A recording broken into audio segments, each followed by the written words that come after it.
আরো বাড়বো। এই যে আমার কসমেটিক জুয়েলারিগুলো, এগুলো আসলে আর কিছু করার নেই, বাসায় ভাসতে দেখা ছাড়া আর কিছু করার নেই।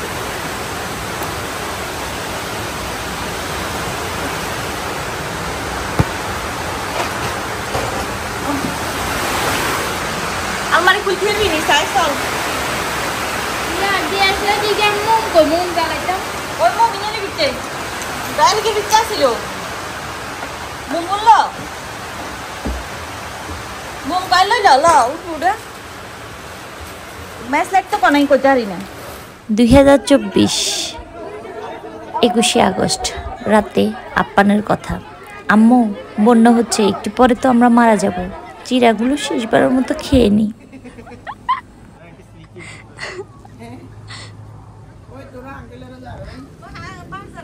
পরি আম্মু মরলে আমরা একসাথে মরবো, বাঁচলে আমরা একসাথে বাঁচবো।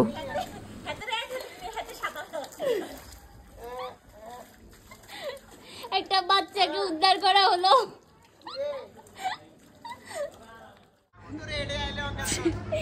আপনার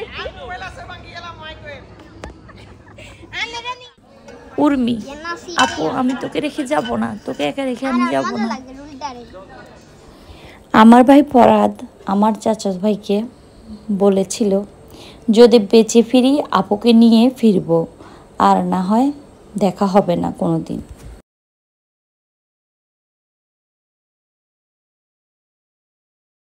2024 সালের ভয়াবহ বন্যা, যেটাকে আমি বলবো 21শে আগস্টের কালরাত্রি। বৃষ্টির পানি জমছে ভেবে বন্যার পানিতে ডুবে যাওয়ার গল্প বলবো আমি আপনাদের সাথে। আমার আজকের গল্পটা সিনেমার গল্প থেকে কোনো অংশে কম না। আমি আজকের গল্পটা বা আজকের যে ভিডিওটা আপনাদেরকে দেখাচ্ছি, এটা আমার সাথে ঘটে যাওয়া ঘটনা।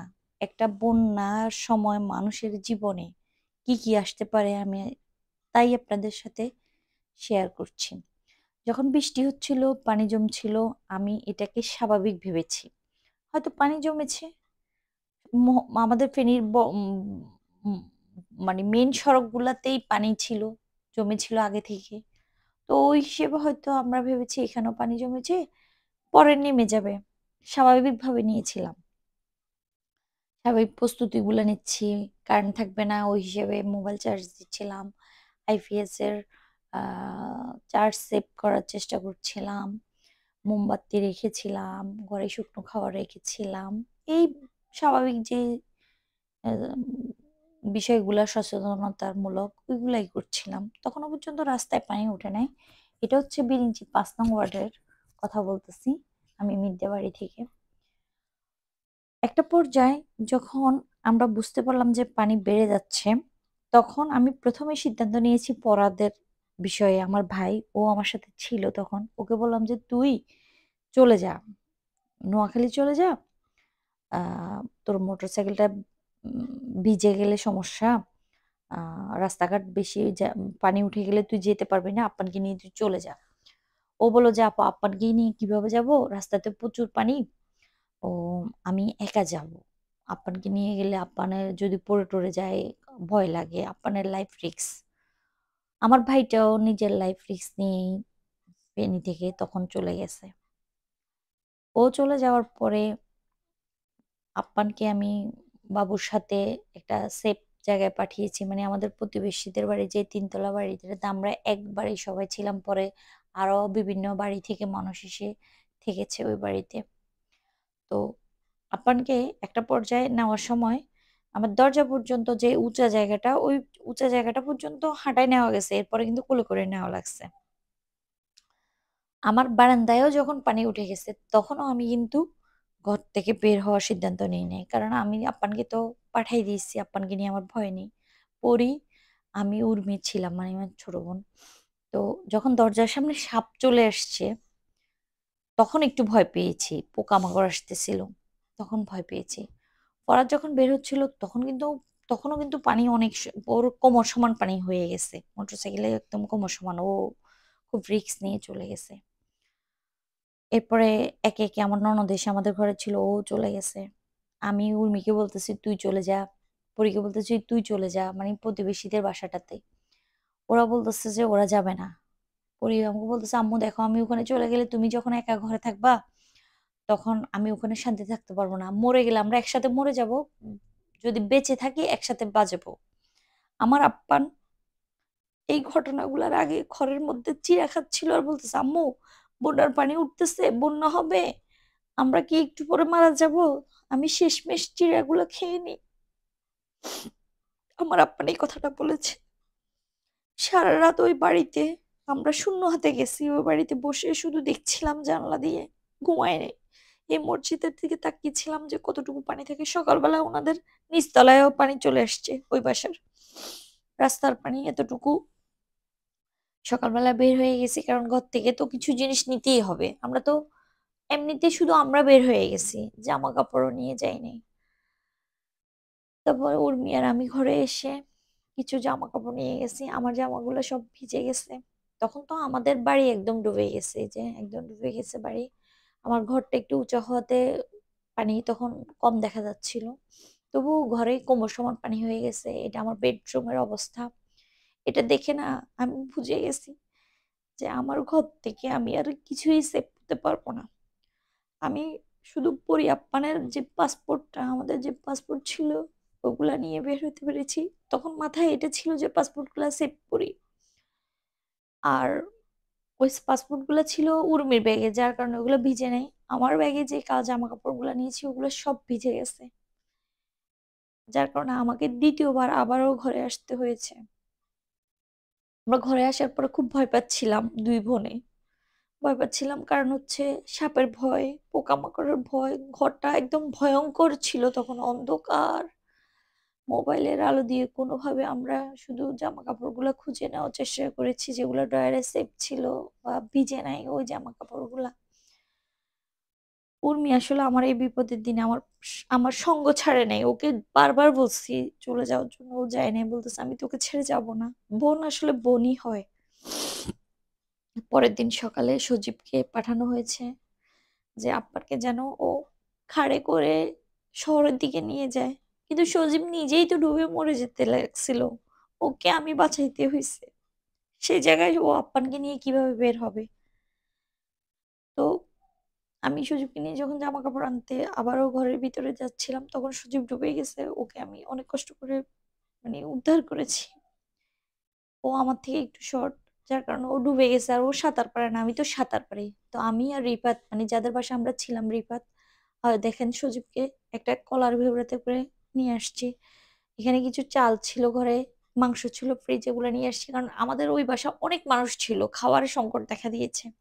তখন আমরা এগুলা নিয়ে আসছি যেন বাসার সবাই মিলে খাওয়া যায়। দোকানটা ডুবে যাচ্ছে, দোকানের সব জিনিস নষ্ট হয়ে গেছে ভাইয়া, ওখানে বাসা যারা ছিল অনেকেরই মানে দিয়ে দিয়েছে যেন সবাইকে রান্না করে খাওয়ায়। সকালের পর করুণ অবস্থা, যে যার মতো করে শুধু সেফ জায়গা, মানে হচ্ছে কি একটা আশ্রয়ের খোঁজপোশ ছিল। আমাদের বাসায় তখন প্রচুর মানুষ হয়ে গেছে, পাশের বাসা মনে হয় মেজি বাড়ি বলে, ওইখান থেকে চলে আসছে, কোথাও কোথাও থেকে চলে আসছে, হাজারি বাড়ি থেকে মানুষজন চলে আসছে। মানে কি একটা করুণ অবস্থা, চারদিক সমুদ্র হয়ে গেছে, একদম সমুদ্র, ওই যে সোনাপুরটা দেখা যাচ্ছে, গাঙ্গের পাড় যেটাকে বলে দেখা যাচ্ছে, মানে পুরোটা একটা সমুদ্র হয়ে গেছে চারপাশটা। এটা হচ্ছে দানিশ ভুইয়া মসজিদটা, এই যে রাসেল ভাইদের বাড়ি, এই যে ওই যে ওই দেখেন ওইখানে ওরা সাঁতার কাটতেছে, ওইখানে ওরা মানে ডুবে যাচ্ছিল, ওই ছেলেগুলো ডুবে যাচ্ছিল, মানে এত পানি হয়ে গেছে। এই যে আমাদের বাড়ির সামনে যে অবস্থা, এটা এই যে এটা আমাদের বাড়ির সামনে দেখা যাচ্ছে, একদম পুরা সাগর হয়ে গেছে। তো আমি একবার শুধু ছাদে গিয়ে যখন নেটওয়ার্ক পেয়েছি তখন আমার বোনের সাথে কন্ট্যাক্ট করতে পেরেছি। আমার বোন বলতেছে তুই চিন্তা করিস না, আমরা তোকে উদ্ধার করার চেষ্টা করতেছি, বোট পাঠানোর চেষ্টা করতেছি। হেলিকপ্টার গেছে, আমরা হেল্প হেল্প বলতেছি, আসলে হেলিকপ্টার তখন আমাদেরকে হেল্প করে নাই, কোনো খাবার আসে নাই, কিচ্ছু আসে নাই, আমরা কিচ্ছু পাইনি 2 দিন পর্যন্ত। একটা বোর্ডে শুধু খাবার আসছে, তাও দেখা যাচ্ছে 250, 300, 400 মানুষের জন্য 10 জন 15 জনের খাবার। পানির কষ্ট করছি আমরা। আমাদের যেই লোকজনগুলো আছে, পুরুষ মানুষগুলো আমাদের সাথে ছিল বাড়ির, ওরা অনেক দূর দূরান্ত গিয়ে বেউরাতে করে আমাদের খাবার পানি নিয়ে আসছে। আসলে এত মানুষের ভিতরে ওটাও খুব কমই ছিল। আমি তো এগুলোতে অভ্যস্তই না, আমি একদম অসুস্থ হয়ে গেছি, আমার জীবন বাঁচানোটাই তখন অনেক কঠিন হয়ে গেছিল। তো আমি শুধু আশায় ছিলাম যে আমার জন্য হয়তো বোর্ড আসবে, আমি বোর্ডে উঠে আমার পরিবারকে নিয়ে অন্তত নোয়াখালীর দিকে বা যাই হোক সেফ একটা জায়গায় চলে যাব, এটা আশা করছিলাম। আপ্পানকে নিয়ে তো কোনোভাবে বের হওয়া সম্ভব হচ্ছিল না, যেখানে আমারই গলার উপরে পানি। তা আমি তো সাঁতার পারি। এরপরে কোনো বোট কিন্তু আসে নাই। আমার ভাই ফরাদ ২ বার বোট পাঠাইছে। ওরা অন্য মানুষ নিয়ে গেছে। আমাদেরকে আমাদের লোকেশনটা আসলে মতো আসতে পারে নাই, আমাদেরকে নিতে পারে নাই। কতজন যে কতভাবে হেলিকপ্টার পর্যন্ত কনট্যাক্ট করার চেষ্টা করেছে। বিপদ আসলে বিপদই হয়। তখন আমার ভাই আমাকে এই যে টায়ারটা এটা নিয়ে আসছে নোয়াখালী থেকে, এটাতে করে আপ্পানকে বসায় নিয়ে যাবে পরিকল্পনা করে নিয়ে আসছিল। তো আমরা এই বেহুরাটা একজন থেকে নিয়ে আমরা এই বেহুরাটাতে পড়ি, উর্মি আর আপ্পানকে বসাই ঠেলে ঠেলে আমরা ৩ জনে নিয়ে গেছিলাম। এটা হচ্ছে আমাদের একাডেমি যে রোডটা, একাডেমি রোডের শিবলু সড়কের দৃশ্য। তো সাথে আবার ২ জন লোকও নিয়ে আসছি। তো ও হচ্ছে আ আমার চাচা শ্বশুর হয় ইসমাইল ওনার ছেলে। তো ও আমাদের সাথে আসছিল। ও এসে বোটটা মানে ওই যে বেউরাটা নিয়ে যাবে। কারণ আমাদের ওই এলাকার মানুষের পানি খাওয়ার পানির জন্য এই বেউরাটাই ছিল শেষ সম্বল। তো যাই হোক, তো এখানে বোর্ডে যখন আমরা হেল্প চাচ্ছিলাম যে আমাদেরকে আপনারা অন্তত একটু পার করে দেন। একাডেমি যাওয়ার পরে না আমি আর হাঁটতে পারছিলাম না। কোনো বোট নিচ্ছিল না। তখন ওরাই একাডেমিতে ওরা সবাই মিলে, এটা একদম মেইন সড়কটা একাডেমির, সদর হাসপাতালের যে সড়কটা ওইটা। ওরাই দাঁড়াই একদম বোটগুলো আটকাইছে, একটাকে আটকাইছে। বলছে আমাকে যদি না উঠায় ওদেরকে মারবে। এটা বলার পরে ওরা আমাকে বোটে উঠায়। উঠায় ওরা আমাদের সাথে এই যে মাইকে যে লোকটা ছিল উনি এত খারাপ আচরণ করে, মানে এত খারাপ আচরণ করে বলার বাহিরে, মানে কি যে বাজে আচরণ করে। যাই হোক, এরপরে আমাকে পৌরসভার সামনে নামাই দিছে। ওখান দিয়ে আমি দিঘির পাড় দিয়ে হেঁটে টাংরোড পর্যন্ত গিয়ে সিএনজিতে উঠে এরপরে আর আমি কিছু বলতে পারবো না কোন দিক দিয়ে কোথায় গেছি জানি না। পরাগ মহিফাল যাওয়ার পরে আমাকে বলছে আপা আমরা মহিফাল আসছি। মহিফাল থেকে নোয়াখালীর কোনো গাড়ি পাচ্ছিলাম না। হাঁটতে হাঁটতে পাঁচগাছিয়া বাজারে পর্যন্ত গেছি। সিএনজি ড্রাইভারকে অনেক অনুরোধ করে একটা সিএনজি পেয়ে তারপর সেনবাগ রাস্তার মাথা, সেনবাগ রাস্তার মাথা থেকে আবারও পানি, সিএনজি বারবার থেমে যাচ্ছিল।